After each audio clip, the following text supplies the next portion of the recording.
କେଲାକାଟା ଜଙ୍ଗଲ ଓ ମଥୁରାର କୁଡ଼ାସାହିରୁ 900 କେଜି ପୋଚ ସହିତ 60 ଲିଟର ରନ୍ଧା ମଦକୁ ଜବତ କରି ନଷ୍ଟ କଲା ବୌଦ୍ଧ ଅବକାରୀ ମୋବାଇଲ ସ୍କ୍ୱାଡ୍ ଟିମ୍।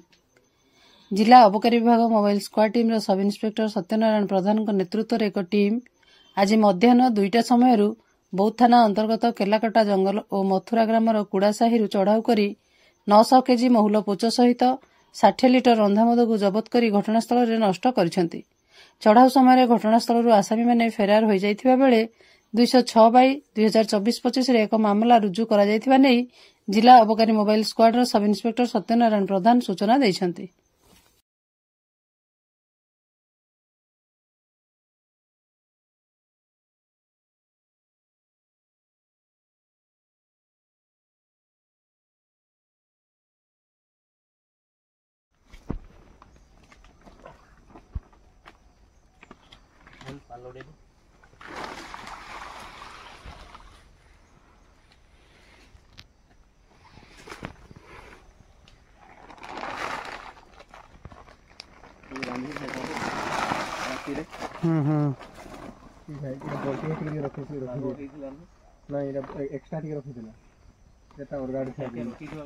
वीडियो